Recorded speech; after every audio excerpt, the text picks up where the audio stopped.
আসসালামু আলাইকুম প্রিয় দর্শক, দৈনিক মানব জমিনের 4 অক্টোবরের যে সংখ্যা, সেই সংখ্যার প্রথম পাতায় একটা রিপোর্ট ছাপা হয়েছে। রিপোর্টের শিরোনাম হলো প্রফেসর ইউনূস নিজের রেকর্ড নিজেই ভাঙলেন।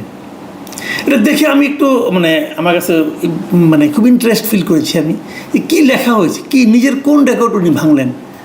তো পড়তে যেয়ে দেখলাম যে উনি আগের বার যখন জাতিসংঘ সাধারণ পরিষদে গত বছর যখন ভাষণ দিতে গিয়েছিলেন, সেবার তিনি কতজন নিয়ে গিয়েছিলেন, কতজন নিয়ে যেতে চেয়েছিলেন, এবার কতজন নিয়ে গেলেন, এই সংক্রান্ত এই সংখ্যা বিষয়ক রেকর্ডটা উনি ভেঙেছেন বলে এই রিপোর্টটায় লেখা হয়েছে।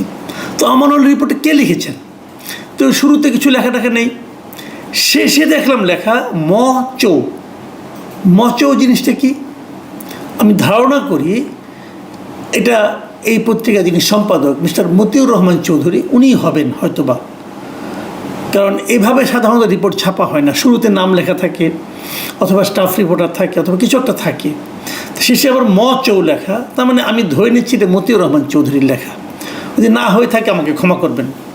তো তারপরেও আমি এই রিপোর্টটার সম্পর্কে একটু কথা বলতে চাই। এই রিপোর্টে কি আছে বলা হয়েছে যে গতবার উনি প্রথমে বলেছিলেন যে 8 জন নিয়ে যাবেন, পরে গিয়েছিলেন 57 জনকে নিয়ে। এবার উনার আগের রেকর্ডটা ভেঙে 104 জনকে নিয়ে গেছেন, এবং এই 104 জনের মধ্যে কারা কারা ছিলেন সেই ব্যাপারে উনি ডিটেল এই রিপোর্টে লেখা হয়েছে। এটা আমি ডিটেলে গেলাম না এই কারণে যে আমি নিজেও এটা নিয়ে রিপোর্ট করি, আমি নিজেও এখানে একটা কন্টেন্ট করেছি, এবং সেখানে আমি ব্রেকআপ দিয়েছি যে কোন ক্যাটাগরিতে কে কে গিয়েছেন, নামটামও বলেছি, কাজে ওটা নিয়ে আমি আর যাচ্ছি না।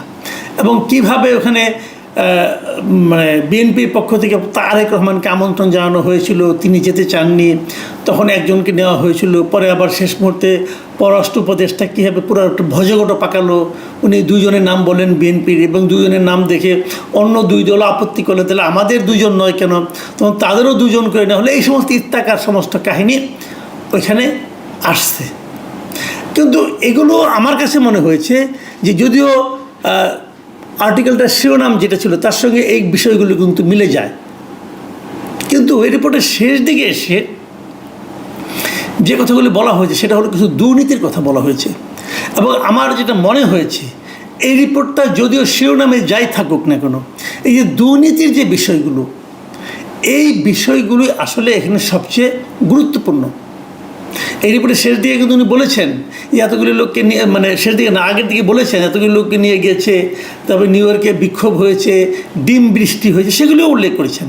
কিন্তু এগুলো উল্লেখ করার পরেও আমার কাছে মনে হয়েছে শেষের দিকে যে কথাগুলি বলা হয়েছে দুর্নীতি নিয়ে, সেগুলি মূল বিষয়।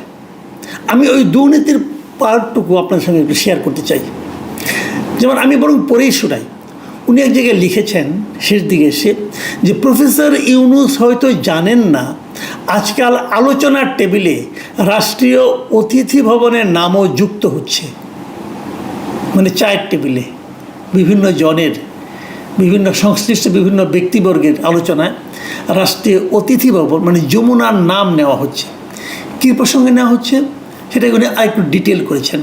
উনি লিখেছেন, অতি সম্প্রতি একটি সরকারি সংস্থার শীর্ষ পদে নিয়োগ দানের জন্য 80 কোটি টাকার দাম উঠেছে।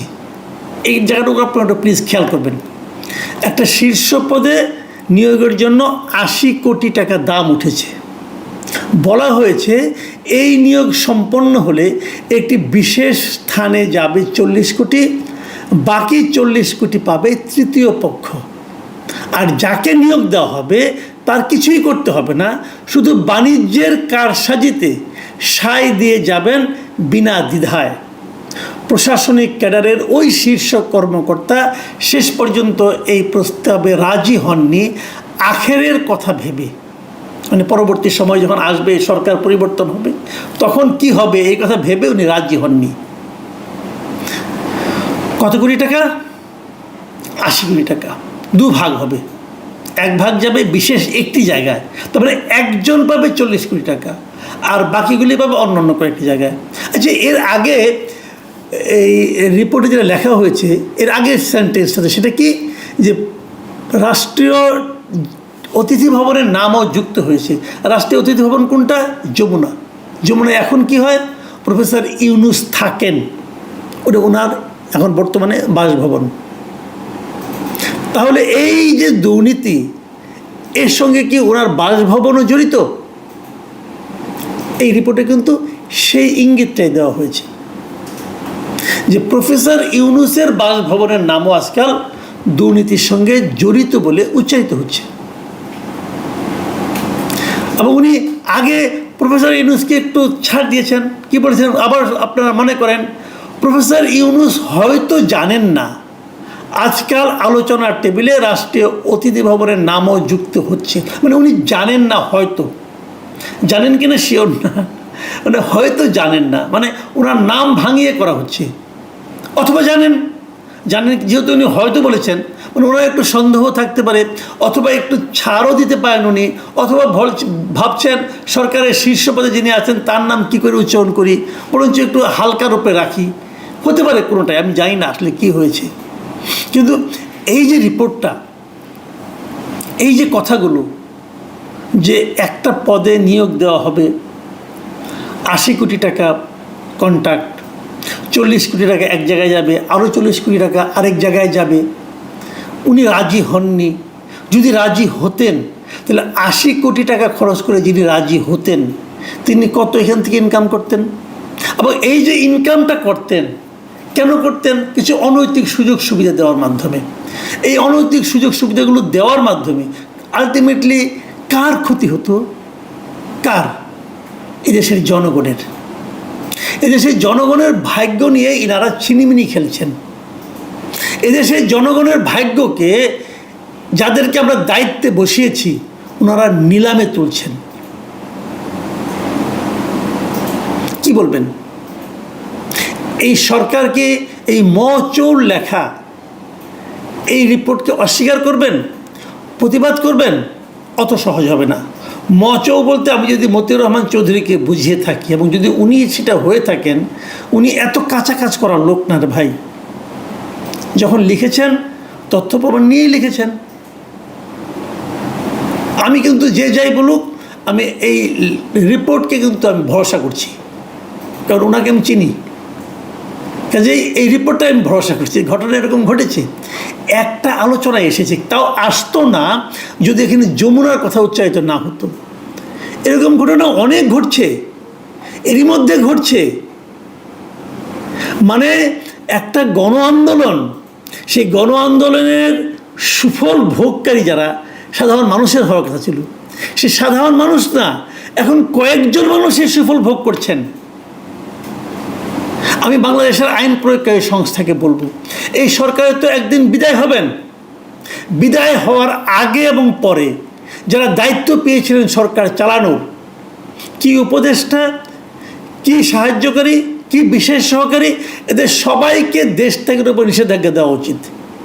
এবং নিষেধাজ্ঞা দিয়ে তাদের সবার কর্মকাণ্ড বিচার করার পর তাদেরকে ছাড়া উচিত। যারা বিচারে নির্দোষ প্রমাণিত হবেন তারা উড়াল দিবেন, কারণ এদের প্রায় সবাই 80% লোক, এদের সবারই দ্বৈত নাগরিকত্ব, সবারই বিদেশে যে থাকার সুবিধা আছে। কাজে সবাইকে আটকাতে হবে আগে। আটকে আমরা যাদের সন্দেহ করছি তাদের সবার চুলচেরা বিশ্লেষণ করতে হবে, তারপরে ওনার বাইরে যেতে পারবেন। এর আগে সব পাসপোর্ট সিজ করা উচিত আমি মনে করি। সকল উপদেষ্টার পাসপোর্ট ক্ষমতা ছাড়ার আগে জব্দ করতে হবে, করে জাজ করতে হবে যে তারা কে কে নির্দোষ। যারা নির্দোষ কেবল তারাই বাইরে যেতে পারবেন, আর যারা নির্দোষ নয় তারা, অথবা তাদের সন্দেহ থাকবে, তাদের বিচারের আওতায় আনতে হবে। কারণ এই সমস্ত অভিযোগ আমরা পরে আর শুনতে চাই না। বলবেন যে ভাই আওয়ামী লীগের লোকজন তো গিয়েছে, তাদের ব্যাপারে কিছু বলেন না, এদের ব্যাপারে বলছেন কেন? না, আওয়ামী লীগে যারা গিয়েছে তাদের ব্যাপারে আমরা বলেছি, তারাও আসলে আটকানো হবে, ও অনেকে আটকানো হয়েছে। কিন্তু আমি এদের ব্যাপারে বেশি বলছি এই কারণে যে এরা তো একটা মানে আন্দোলনের পরে তারা এসেছেন একটা বড় দায়িত্ব নিয়ে। যারা বড় দায়িত্ব নিয়ে এসেছেন তাদের ব্যাপারে আমাদের মধ্যে সন্দেহ কেন তৈরি হচ্ছে? তাদের কর্মকাণ্ড কোনো সন্দেহের ঊর্ধ্বে থাকতে পারছে না। এটা আমাদের জন্য বড় একটা উদ্বেগের বিষয়। এবং যদি শেষ পর্যন্ত দেখা যায় তারা এই সমস্ত দুর্নীতি, ক্ষমতার অপব্যবহারের সঙ্গে জড়িয়ে গেছেন, তাহলে কিন্তু পরবর্তী সময় আর কোনো গণ অভ্যুত্থান কিন্তু আমাদের এখানে হতে কষ্ট হবে। এটা স্বৈরাচারের জন্য, যে স্বৈরাচারী আসুক তাদের জন্য একটা ইতিবাচক দিক হবে। দেখুন এই রিপোর্টটা শেষ করেছেন কিভাবে সেটা আমি পড়ে শোনাই। শেষে লেখা হয়েছে, দুর্নীতির বিরুদ্ধে চমক লাগানো বক্তব্য হাজির করে প্রফেসর ইউনূস জনগণকে আশ্বস্ত করেছিলেন, তবে অতীত আর কোনোদিনই বর্তমান হবে না। কিন্তু দিনের শেষে হিসেব মেলানো বড় কঠিন। সময় পাল্টানোর সঙ্গে সঙ্গে ঘুষের রেট আরও বেড়েছে। এখন অনেকেই ঘুষ বলতে চান না, তাদের কথায় রীতিমতো লুট হচ্ছে। কে করছে লুট? কার প্রপার্টি, কার সম্পদ, কার অর্থ লুট করা হচ্ছে? জনগণের অর্থ লুট করা হচ্ছে। জনগণের অর্থ যারা লুট করছে তারা জনগণের শত্রু, এবং এই জনগণের শত্রুদের দৃষ্টান্তমূলক বিচার এটা জনগণেরই দাবি। প্রিয় দর্শক, এখন এ পর্যন্তই। আল্লাহ হাফেজ।